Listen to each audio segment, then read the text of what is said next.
Olha, mas o que é prosperidade? É o que o professor aqui acabou de dizer, né? O Juvenal Oliveira, um brasileiro de raízes judaicas, né? Ele disse o seguinte: a prosperidade é o avanço. Independente do tamanho do lugar que É você isso. esteja, independente dos recursos que você tenha, mas você conseguindo avançar com o que você tem na mão e não ficar chorando, eu sou um coitado, eu não tenho condições, né? Eu sou um desafortunado, ninguém gosta de mim, né? Eu não tenho oportunidades, né? Isso te coloca justamente na posição de pobreza, né? Você foi programado para pensar exatamente dessa maneira. Agora, veja, o que fez com que o povo de Israel prosperasse desde da sua fundação, 1948, onde Israel declarou a sua independência, foi justamente a pressão. A pressão de que se nós não prosperarmos aqui nessa terra, não construirmos o nosso país aqui, nós não temos para onde ir. Não há um outro lugar para irmos. Estamos cercados de inimigos no norte, no sul, no leste, né? E do outro lado tem o mar Mediterrâneo. Ou seja, é aqui mesmo que nós vamos ter que construir nossas vidas. É aqui que nós vamos ter que viver a promessa divina que nos foi feita, né? Há alguns milênios, né? Por Deus. Então Israel teve uma escolha. Ou nós prosperamos, ou nós avançamos com o que nós temos aqui, porque quando o povo judeu entrou na Terra Prometida, eles tinham que conquistar aquela terra, né? Lá tinham os gigantes, era uma terra que emanava leite e mel, mas tinham os gigantes, tinham os povos que lá viviam, e Deus disse, ó, vá, tenha coragem, que eu estarei com vocês. Isso pra gente resumir aqui o nosso bate-papo. Existem muitos outros detalhes, né?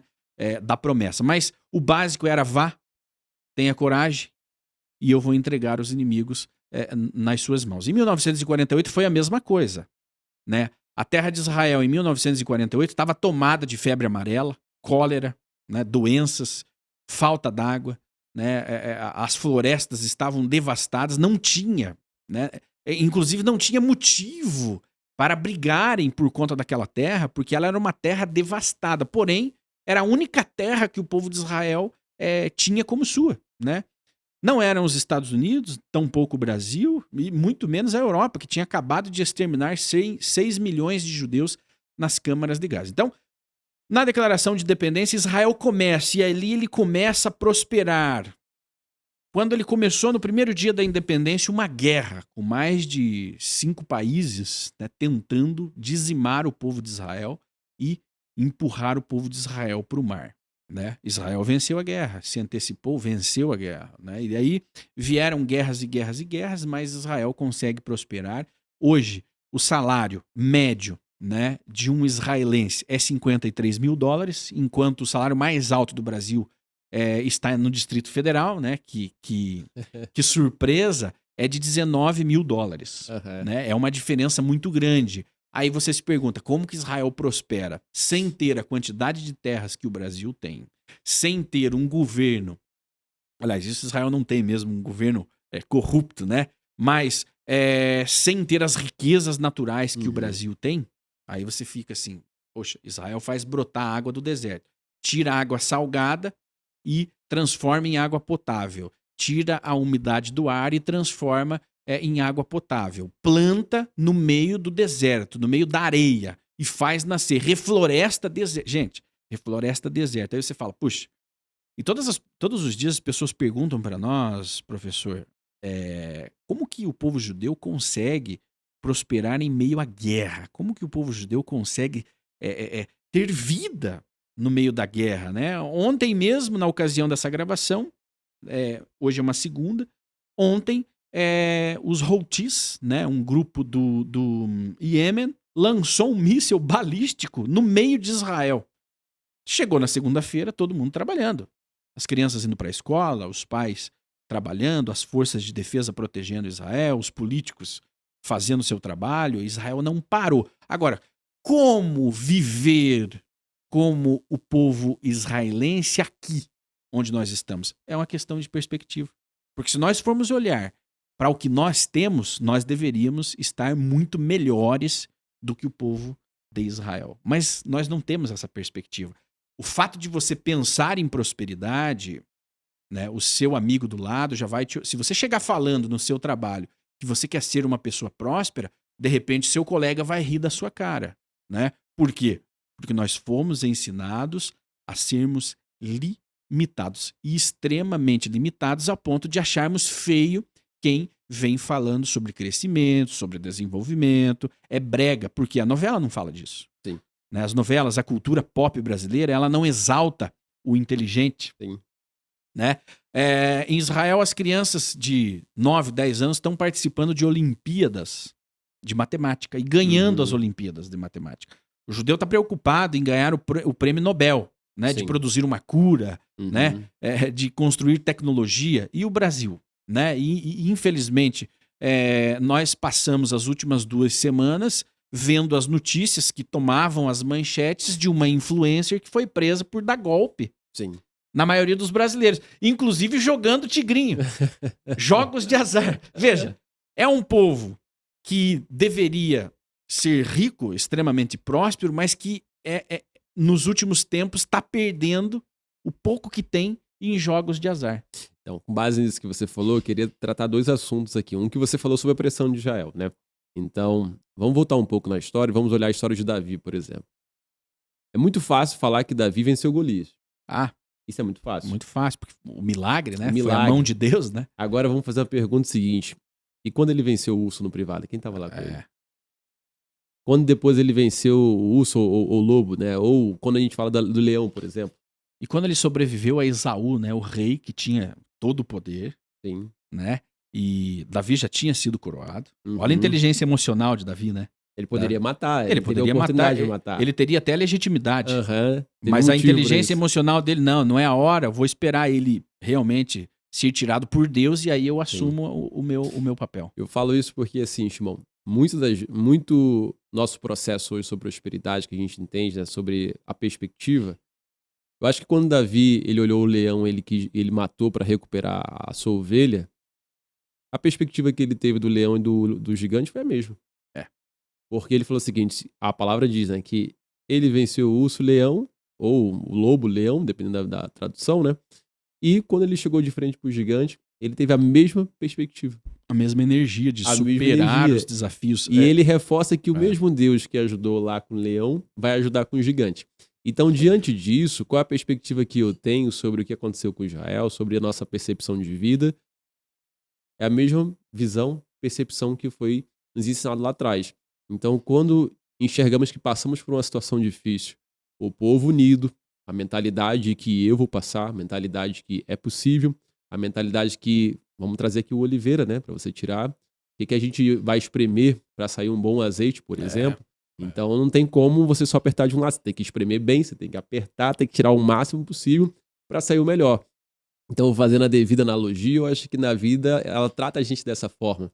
Então, sim, é difícil. E aí, Shimon, eu quero trazer um parênteses muito grande, porque, assim, eu passei por isso e eu sei o que é. É muito difícil você entrar dentro de um ônibus, por exemplo, quando eu morava no Rio de Janeiro, ou no metrô, e você passar 1 hora e meia, até chegar no seu trabalho. Na tua cabeça passa 1001 coisas. Você olha aquele metrô lotado todos os dias, você olha o vai e vem, aí você tem a volta do trabalho, e aí você passa 1 hora e meia para chegar no trabalho, para depois chegar no trabalho e ter que começar. O sistema em si, a nossa vida, ela vai sempre nos puxar para ter uma perspectiva errada e eu vou comprovar por quê. Porque quando você entra no metrô lotado, qual a perspectiva que você tem? Todo mundo é igual a mim. Só que você tem que tomar uma decisão para sair do todo mundo. Então para pensar numa visão agora junto comigo, numa manada ali de... Sempre me esqueço o nome daquele animal que corre forte assim, todo mundo junto. Aquele animal até passa no Rei Leão, como é que é o nome daquele animal? Me esqueci Antílope. Agora. Acho que é antílope. Será que é antílope? Eu acho que é. Então vamos considerar ele um animal muito forte, correndo todo mundo junto. Antílope, não sei qual é o nome, mas vamos considerar aquele tudo de um caminho só. A analogia é essa e ela corresponde muito com a realidade. Se você resolver parar de sair daquele caminho e virar para pegar um caminho oposto, você vai ser derrubado, você vai ser chutado, você vai ser criticado. E é muito difícil, irmão, você acordar cedo na academia. Muito difícil você acordar mais cedo para estudar.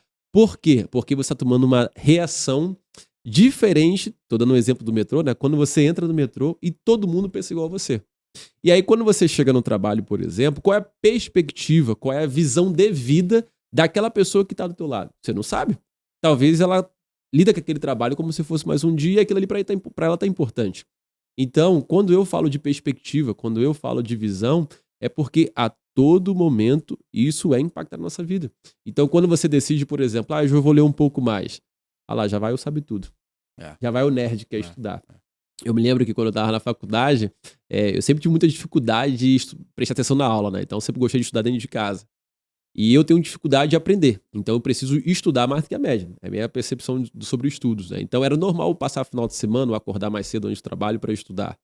Só que, quando você lida com seus colegas da época, né, que não podia sair porque tinha que estudar, você tem uma percepção diferente. Então, você é criticado, você é pisoteado, né, que pode falar pisado, no caso.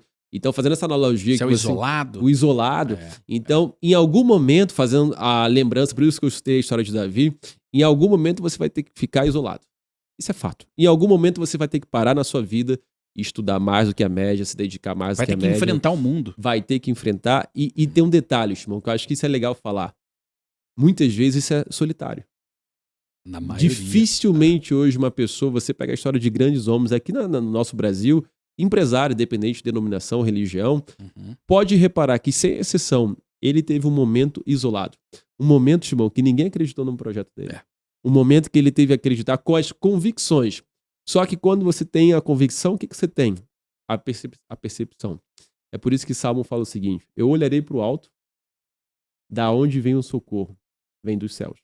Então, a percepção da onde você tem uma percepção de salvação, a percepção de salvação não, mas a percepção do teu olhar, onde você olha, como que você olha, isso tudo impacta. Então, é legal você ter do seu lado algumas pessoas que sejam maluco da cabeça mesmo. Pessoas que pensam fora da caixa, porque só assim vai te deixar fora da caixa também. É a revolta, né? É a revolta. Nós só conseguimos mudar as perspectivas quando nos revoltamos com a gente mesmo. Você se revolta com você. Você precisa melhorar as suas condições físicas, sua saúde. Você vai ter que se revoltar com aquela situação, né? Preciso melhorar a minha situação financeira. Você precisa se revoltar, porque enquanto você não se revoltar com aquilo, nada vai acontecer.